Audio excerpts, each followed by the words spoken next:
नमस्कार मित्रांनो, मी शरद तायडे तुमचं सर्वांचं या आजच्या ऑनलाईन व्हिडिओमध्ये हार्दिक स्वागत करतो. मित्रांनो, आज आपल्याला लेखन कौशल्य हा जो उपयोजित लिखाणातील जो भाग आहे, विभाग 5वा, या विभागातील निबंध लेखन या प्रकाराला आपल्याला सुरुवात करायची आहे. विद्यार्थी मित्रांनो, इयत्ता 5वी पासून तर आतापर्यंत तुम्ही निबंध लेखन करत आलात. या निबंध लेखनामध्ये निबंध लेखनाचे वेगवेगळे विषय घेऊन तुम्ही आजपर्यंत निबंध लेखन केलेलं आहे. आपल्या विचारांची मुद्देसूद मांडणी करून विवेकपूर्ण पद्धतीने आपल्या भावना, कल्पना या व्यक्त करण्याचं प्रभावी माध्यम म्हणजे निबंध. आणि हे निबंध लेखन लिहिण्यासाठी, निबंध लेखन करण्यासाठी आपल्या अभिव्यक्ती क्षमतेचा विकास होणं हे निबंध लेखनाचं प्रमुख उद्दिष्ट आहे. मित्रांनो, आपण जे बोलतो, आपण जे विचार करतो, आपली जी आकलन क्षमता आहे, आपल्या बुद्धीचा जो सारासार विवेक आहे, या सर्वांचं प्रभावीपणे मांडणी करून लिखाण करण्याचं सर्वात प्रभावी साधन म्हणजे निबंध. त्या अनुषंगाने आज आपल्याला निबंध लेखन करताना कोणत्या गोष्टीची काळजी घ्यावी लागते, निबंध लेखन करताना कोणत्या गोष्टींचा समावेश त्यामध्ये असला पाहिजे, निबंधाचे कोणते कोणते प्रकार आहेत आणि कोणत्या प्रकारामध्ये कशा प्रकारे निबंध लेखन केलं पाहिजे, या सर्व गोष्टींचा विचार आपण या व्हिडिओमध्ये करणार आहोत. मित्रांनो, लेखन कौशल्याचा विकास हा म्हणजे तुमच्या अभिव्यक्ती क्षमतेचा विकास आहे, हे तुम्ही प्रत्येकाने लक्षात घेतलं पाहिजे. प्रत्येक व्यक्तीला आपले विचार व्यक्त करण्याचं व्यासपीठ हवं असतं आणि ते व्यासपीठ म्हणजे निबंध. निबंधामधून तुम्ही तुमचे विचार अतिशय प्रभावीपणे मुद्देसूद सारासार विवेकाच्या माध्यमातून मांडण्यासाठीचा एक महत्त्वाचा प्लॅटफॉर्म तुम्हाला या माध्यमातून उपलब्ध होत आहे. मित्रांनो, त्यासाठी आपण आता निबंध लेखनासाठी तुमच्यामध्ये कोणकोणत्या गोष्टी असणं आवश्यक आहे त्या गोष्टीचा विचार करणार आहोत. मित्रांनो, निबंध लेखन करताना तुम्हाला या वेगवेगळ्या गोष्टी प्राप्त करणं आवश्यक आहे. त्यामध्ये तुमची जी भाषा आहे ती प्रभावी असली पाहिजे. प्रभावी म्हणजे मुद्देसूद असली पाहिजे. विषयांतर त्या लेखनामध्ये होणार नाही याची काळजी घेणारी ती भाषा असली पाहिजे. भाषाचा वापर करत असताना त्या भाषेमध्ये मुद्देसूद मांडणी आणि विषयानुरूप मांडणी, त्याचबरोबर वेगवेगळ्या अलंकारांचा वापर करून, वेगवेगळ्या शब्दप्रयोगांचा वापर करून लिखाण करण्यावरती तुमचा भर असला पाहिजे आणि अर्थपूर्ण वाक्यरचना असली पाहिजे. अशा प्रकारची प्रभावी भाषा तुमची निबंध लेखनामध्ये असली पाहिजे. त्यानंतर तुम्ही जे लिखाण करणार आहे त्याच्यामध्ये तुमचे विचार हे चिकित्सक असले पाहिजे. उदाहरणार्थ, तुम्ही शेतकऱ्याची आत्मकथा लिहित आहे तर शेतकऱ्याच्या जीवनाचा सारासार विचार करून वास्तविक परिस्थिती, वास्तवाचं भान, शेतकऱ्याचे कष्ट त्या चिकित्सक विचारांमधून मांडणं इथं अपेक्षित आहे. त्यानंतर बहुश्रुतता म्हणजे निबंध लिखाण करत असताना वेगवेगळ्या विषयाच्या माध्यमातून एका विषयाला तुम्हाला स्पर्श करता आला पाहिजे. जर तुम्ही मी पंतप्रधान झालो तर असा निबंध लिहित आहात, तर या निबंधाला लिहित असताना तुमच्यामध्ये जी बहुश्रुतता आहे, म्हणजे तुमची प्रतिभा क्षमता, तुमची विवेक क्षमता, तुमच्यामधला विनोद, तुमची विनोद प्रवृत्ती, त्यानंतर विषयाचं गांभीर्य, या सर्व गोष्टींच्या माध्यमातून तुमची बहुश्रुतता त्या लिखाणामध्ये प्रतिबिंबित होणं आवश्यक आहे. त्याचबरोबर वाचन, निबंध लेखन करणाऱ्या माणसाला वाचनाची आवड असली पाहिजे. त्याने अवांतर वाचनावरती खूप भर देऊन आपल्या भाषिक क्षमतांचा विकास करणं इथं अभिप्रेत आहे. त्यानंतर पुढचा मुद्दा निरीक्षण क्षमता. तुम्हाला समाजातल्या विविध प्रश्नांची जाणीव असली पाहिजे, त्याचं निरीक्षण करता आलं पाहिजे. निरीक्षण करून त्यावरती तुम्हाला तुमचा विचार मांडता आला पाहिजे. अशा प्रकारे निरीक्षण क्षमता हा सुद्धा मुद्दा तुमचा इथं डेव्हलप होणं आवश्यक आहे. कल्पना, तुम्हाला कल्पना करता आली पाहिजे.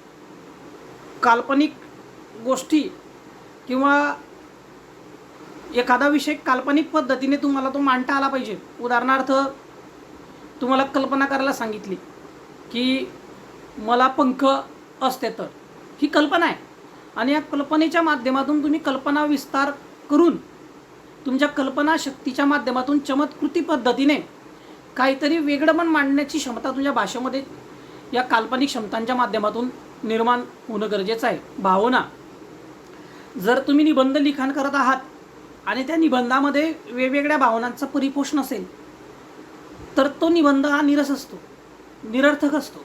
म्हणून निबंध लेखन करत असताना त्यामध्ये आपल्या भावना प्रतिबिंबित होणं आवश्यक आहे. चिंतन, निबंध लेखन करताना विषयाचं चिंतन करणं गरजेचं आहे. विषयाचं विषयांतर होणार नाही याची काळजी घेणं गरजेचं आहे. आणि हे केव्हा होतं, जेव्हा आपण चिंतन करतो, मंथन करतो, तेव्हा आपण त्या विषयाच्या संदर्भात प्रभावीपणे मांडणी करू शकतो. आणि प्रभावीपणे मांडणी करताना त्याच्यासाठी आवश्यक असतात ते शब्द भाषेचे, आणि म्हणून त्यासाठी आपल्याकडे शब्द संपत्ती असली पाहिजे. कोणत्या ठिकाणी कोणत्या प्रकारचं क्रियापद वापरलं पाहिजे, कोणता शब्द कुठे योग्य आहे कुठे अयोग्य आहे याची जाण असलं पाहिजे. आणि त्यामुळे शब्दसंपत्ती वाढली पाहिजे. आणि शब्दसंपत्ती वाढण्यासाठी तुमचं वाचन असलं पाहिजे. म्हणजे शब्दसंपत्ती वाढवायची असेल तर त्यासाठी आवश्यक आहे वाचन, आणि त्या वाचनाच्या माध्यमातून मग तुमची शब्दसंपत्ती वाढते आणि मग अशा प्रकारे तुम्ही प्रभावीपणे लिखाण करू शकता. मित्रांनो, या माध्यमातून तुम्ही वाचन, आकलन, निरीक्षण, विचार, भावना, कल्पना व अनुभव यांची प्रभावी शब्दात अभिव्यक्ती करणं हा निबंध लेखनाचा गाभा आहे. या सर्व क्षमतांचा वापर करून जेव्हा तुम्ही निबंध लेखन कराल तेव्हा तुम्ही खऱ्या अर्थाने निबंध लेखन करता आहात असं त्यामधून प्रतिबिंबित होतं. म्हणून मित्रांनो, आपलं वाचन, आपली निरीक्षण क्षमता, आपली आकलन क्षमता, आपल्या भावनिक विचारांच्या क्षमता, कल्पना क्षमता आणि आपला अनुभव हे आपल्या निबंधामध्ये आपण जे लिखाण करणार आहात, तुम्ही जे लिखाण करणार आहात त्याच्यामध्ये ते प्रखरपणे जाणवलं पाहिजे. तर तुमचा निबंध हा प्रभावी, परिणामकारक आणि इतरांना प्रेरणा देणारा ठरू शकतो. त्यासाठी तुम्ही या गोष्टी प्रकर्षाने वापर करून निबंध लेखन करणं गरजेचं आहे. मित्रांनो, निबंध लेखनासाठी क्षमता, कौशल्य, अभ्यास घटक हे सर्वच निबंध प्रकारामध्ये समाविष्ट असणं गरजेचं आहे. आणि त्यामुळे तुमचं स्वतःचं वेगळेपण त्यामध्ये प्रतिबिंबित होत असतं. म्हणून निबंध प्रकार हाताळत असताना वरील वैशिष्ट्यांचा वापर करून तुम्ही निबंध लेखन करणं गरजेचं आहे. अशा प्रकारे मित्रांनो, निबंध लेखन का केलं पाहिजे, कसं केलं पाहिजे आणि कोणत्या क्षमता तुमच्या विकसित झाल्या पाहिजे, तुमच्या वेगवेगळ्या विचारांचं प्रतिबिंब त्याच्यामध्ये कशा प्रकारे पडलं पाहिजे, या संदर्भात आतापर्यंत आपण पाहिलं. आता प्रत्यक्ष निबंधाचे जे प्रकार आहे त्या निबंधाच्या प्रकाराला आपण सुरुवात करणार आहोत. मित्रांनो, निबंधाच्या प्रकारांमध्ये प्रसंग लेखन हा एक निबंध प्रकार तुम्हाला अभ्यासाला आहे. तुमच्या जीवनामध्ये अनेक प्रकारचे प्रसंग हे घडत असतात. मग ते कधी चांगले असतात, वाईट असतात, वेगवेगळे अनुभव देऊन जाणारे असतात. कधी एखादं निसर्गाचं घटनांचं तुम्ही निरीक्षण केलं, तुमच्या जीवनामध्ये एखादा नैसर्गिक क्षण असेल तर तो तुम्हाला प्रतिबिंबित करता आला पाहिजे साहित्याच्या माध्यमातून, लिखाणाच्या माध्यमातून. तुमच्या जीवनामध्ये एखादी घटना घडली असेल, सामाजिक घटना असेल, राजकीय घटना असेल, धार्मिक असेल, आर्थिक असेल, वैचारिक असेल, तर या सर्व घटनांचं तुम्हाला प्रसंगाच्या माध्यमातून वर्णन करता आलं पाहिजे. तो प्रसंग तुम्हाला उभा करता आला पाहिजे. त्यामध्ये तुमची संवेदना क्षमता जाणवली पाहिजे. तुमच्या भावनिक विचारांची जोड त्याला देता आली पाहिजे. त्याचबरोबर प्रसंग चितारत असताना, प्रसंग उभा करत असताना तुमच्या अभिव्यक्तीच्या माध्यमातून तो तुम्ही अतिशय शब्दबद्धपणे, प्रभावीपणे, विश्लेषणात्मक पद्धतीने मांडणं गरजेचं आहे. त्याच्यामध्ये सेंद्रियपणा असला पाहिजे, लवचिकता असली पाहिजे, त्याच्यामध्ये ताठरता असली पाहिजे. आणि अशा प्रकारे मग तुम्ही तुमच्या संवेदनशील क्षमतेचा वापर करून भावनेची जोड देऊन लयबद्ध पद्धतीने प्रेरक प्रसंग निर्माण करू शकतात, उभा करू शकतात आणि वाचकाला तो वाचायला आवडू शकतो. म्हणून प्रसंग लेखनामध्ये घडलेल्या घटनेचं वर्णन तुम्हाला करायचं असतं, पण ते करण्यासाठीचं सर्वात प्रभावी माध्यम आहे ती म्हणजे भाषा. आणि म्हणून भाषेचा तुम्हाला विकास करणं इथं अभिप्रेत अपेक्षित आहे. मित्रांनो, आता बघा, प्रसंग कशा प्रकारचे असतात. काही प्रसंग काल्पनिक असतात, सूक्ष्म असतात, भावनांची अभिव्यक्ती दाखवणारे असतात आणि चित्रदर्शी, संवेदनशील लेखन निर्माण करणारे असतात. म्हणून या सर्व मुद्द्यांचा समावेश तुमच्या या लेखनामध्ये येणं गरजेचं आहे मित्रांनो. या सर्व गोष्टी तुमच्या निबंध लेखनामध्ये येणं गरजेचं आहे. त्यानंतर बघा मित्रांनो,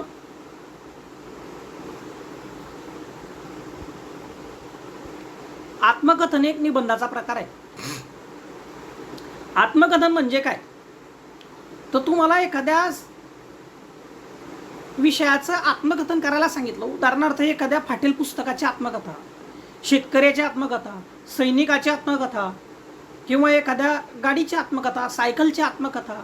तर ह्या आत्मकथन करताना यामध्ये तुम्ही काय लक्षात घेतलं पाहिजे मित्रांनो, तर यामध्ये तुम्ही ज्याचं आत्मकथन करणार आहे त्या व्यक्तीच्या किंवा त्या वस्तूच्या, त्या निर्जीव घटनेच्या विचारांशी, त्यांच्या दुःखाशी, त्यांच्या आनंदाशी, त्यांच्या प्रत्येक घटनेशी समरस झाले पाहिजे.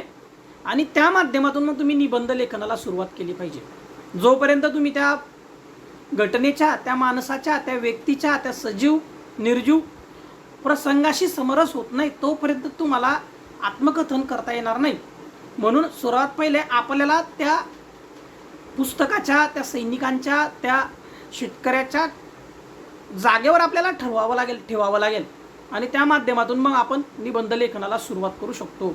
मित्रांनो, निबंध लेखन करत असताना, आत्मकथन करत असताना हे त्या पात्राच्या रूपात जाऊन आपण स्वतः सुरुवात केली पाहिजे. उदाहरणार्थ तुम्ही सैनिकाची आत्मकथा लिहितात तर सुरुवातच अशीच पाहिजे की हो, मी एक सैनिक आहे, भारताच्या सीमांचं रक्षण करण्यासाठीच कदाचित माझ्या आईने मला जन्म दिला आहे आणि म्हणूनच हे पुण्याचं, सदपुण्याचं कार्य माझ्या नशिबामध्ये परमेश्वराने लिहून ठेवलं. अशी प्रभावी आणि आकर्षक सुरुवात तुमची निबंध लेखनाला झाली पाहिजे. म्हणजे तुमचं निबंध लेखन आत्मकथन करताना हे अतिशय प्रभावी असलं पाहिजे. कोणत्याही निबंधाचं लेखन करताना त्यामध्ये प्रारंभ असतो, सुरुवात असते, मध्य असतो आणि नंतर असतो शेवट.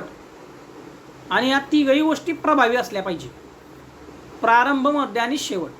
जर तुमचा प्रारंभ, मध्य आणि शेवट हा प्रभावी असेल तर तुम्हाला निबंध लेखनामध्ये पैकीच्या पैकी मार्क मिळू शकतात आणि तुमच्या लेखन क्षमतेतून तुम्ही तुमचे अभिव्यक्ती, विचार प्रभावीपणे, परिणामकारकपणे, विषयाला अनुसरून मांडू शकतात आणि त्याचा परिणाम समाजावरती होतो, देशावरती होतो, नागरिकांवरती होतो आणि निश्चितच तुम्ही बदल घडवू शकतात. मित्रांनो, निबंध लेखन करताना, आत्मकथन निबंध लेखन करताना तुम्ही एक गोष्ट लक्षात ठेवायची की ते प्रथम पुरुषी एकवचनी भाषेमध्ये करणं गरजेचं आहे. आत्मकथनामध्ये तुम्हाला एक मुद्दा दिलेला आहे खाली बघा, मी पक्षी झालो तर. काही मुद्दे दिलेले आहे, या मुद्द्यांच्या आधाराने तुम्हाला निबंध लेखन करायचं आहे. मग याच्यामध्ये मुद्दे दिले की मी शाळेत उडत जाईल, वाहतुकीच्या कोंडीचा प्रश्न सुटेल, निसर्गाचे दर्शन होतील, प्रवासात तिकीट नको लागणार नाही, पासपोर्ट व्हिसाचा संबंध राहणार नाही, खूप भ्रमंती करता येईल, स्वच्छंदी जीवन जगता येईल, खंत, संवाद बंद याची. म्हणजे मी पक्षी झालो तर यामध्ये जे पॉझिटिव्ह आणि निगेटिव्ह विचार आहे त्या दोघी पद्धतीने लिखाण करणं गरजेचं आहे.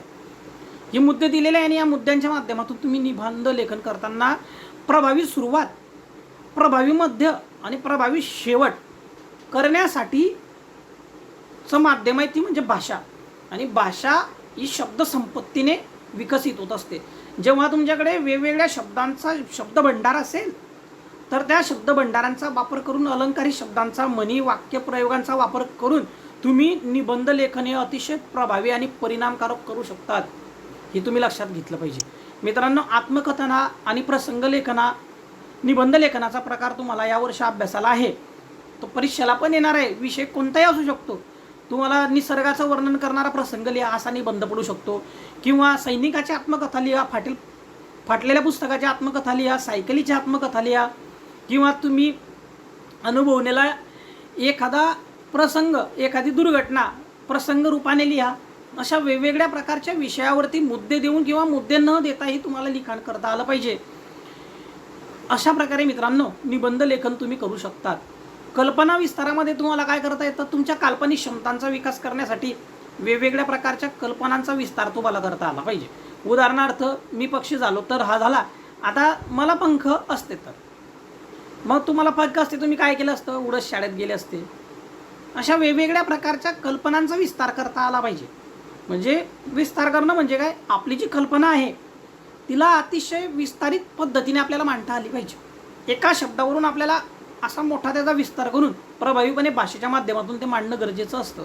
अशा प्रकारे काल्पनिक क्षमतेचा विकास यामधून समजत असतो आणि म्हणून आपला कल्पना विस्तार निबंध तुम्हाला लिहिणं सोपं जातं। त्यामुळे तुमचं वाचन खूप महत्त्वाचं आहे। तुम्ही वेगवेगळ्या प्रकारचे कादंबऱ्या, नाटकं, पुस्तकं वाचली पाहिजे। तुमचे वाचनाचे दिवस आहे, तुमच्या क्षमता आता डेव्हलप झालेल्या आहे। तुमचं वाचन क्षमता डेव्हलप झालेली आहे, तुमची आकलन क्षमता डेव्हलप झालेली आहे, तुमची निरीक्षण क्षमता डेव्हलप झालेली आहे आणि मग या तुमच्या क्षमता ज्या विकसित झालेल्या आहे या क्षमताचं निरीक्षण करण्याचं, मूल्यमापन करण्याचं साधन आहे ते म्हणजे निबंध। तुम्ही निबंधामध्ये तुमच्या क्षमता किती प्रभावीपणे डेव्हलप झालेले आहात हे बघू शकतात आणि परीक्षेमध्ये मार्कसुद्धा मिळवू शकतात। अशा प्रकारे मित्रांनो तुम्ही कल्पना विस्तार करू शकतात। त्यानंतर मित्रांनो हा झाला तुमचा निबंधाच्या संदर्भातला विषय। निबंधाच्या अजून अनेक विषय आहेत, वेगवेगळ्या प्रकारचे विषय आहेत। जसं जसं तुम्ही 8वीतून 9वी जाल, 9वीतून 10वीत जाल तसे तसे वेगवेगळ्या प्रकारचे विषय तुम्हाला अभ्यासाला येतील, तेव्हा त्या वेळेस आपण ते अभ्यासणार आहोत। पण निबंध लेखन करताना कोणते कौशल्य तुमच्यामध्ये असणं गरजेचे आहे ते तुमच्यामध्ये आहे, पण ते केव्हा जाणवतील जेव्हा तुम्ही निबंध लेखन कराल तेव्हा तुम्हाला तुमच्या काल्पनिक क्षमतेचा विकास झाला आहे हे तुम्हाला कळेल। जेव्हा तुम्ही निरीक्षण कराल तेव्हा निबंधामध्ये काही गोष्टी तुम्ही समाजाचं निरीक्षण करून नोंदवाल तेव्हा तुम्हाला समजेल की तुमच्यामध्ये निरीक्षण क्षमता आहे। जेव्हा तुम्ही निबंध लेखन करताना वेगवेगळ्या भाषेतल्या शब्दांचा आणि वेगवेगळ्या शब्दांच्या बरोबर अलंकारिक शब्दांचा वापर कराल तेव्हा तुम्हाला समजेल की तुमची भाषिक क्षमता डेव्हलप झालेली आहे। हे कळण्यासाठी तरी तुम्ही वेगवेगळ्या प्रकारचे निबंध लेखन करणं गरजेचं आहे मित्रांनो। परीक्षेला मार्क मिळवणं हा त्याच्यातला मुख्य उद्देश जरी असला तरी तुमच्या अभिव्यक्तीच्या माध्यमातून तुम्ही तुमचे विचार प्रभावीपणे मांडणं हा त्याचा प्रमुख उद्देश आहे, हे तुम्ही लक्षात घेतलं पाहिजे। आणि अशा प्रकारे मित्रांनो निबंध लेखनाच्या माध्यमातून तुमच्या भाषिक क्षमताच्या माध्यमातून तुम्ही स्वतःला व्यक्त केलं पाहिजे, तुमचे विचार व्यक्त केले पाहिजे, तुम्हाला समाजाने ऐकलं पाहिजे। आणि ऐकण्यासाठी समाजाने जर तुम्हाला ऐकलं पाहिजे असं तुम्हाला वाटत असेल तर त्यासाठी तुमची भाषा ही मात्र अभ्यासात्मक असली पाहिजे, प्रभावी असली पाहिजे, सारासार विवेक बुद्धी जागृत ठेवून विचारांची मांडणी करणारी असली पाहिजे, लवचिक असली पाहिजे, प्रभावी परिणामी तटस्थही असली पाहिजे। अशा प्रकारची जेव्हा जर तुम्ही वेगवेगळ्या क्षमतांची मांडणी कराल तर तुमचा निबंध किंवा तुमचं भाषण किंवा तुमचं बोलणं हे प्रभावी होईल आणि समाजातला मोठा वर्ग तुम्हाला ऐकण्यासाठी तत्पर असेल, प्रेक्षक म्हणून तुमच्यासाठी उपलब्ध असेल। अशा प्रकारे मित्रांनो तुम्ही या क्षमता निबंध लेखनाच्या माध्यमातून प्रतिबिंबित करून दाखवणं गरजेचं आहे। आज आपण इथं थांबू आणि पुढच्या व्हिडिओमध्ये पुढच्या घटकाला सुरुवात करू।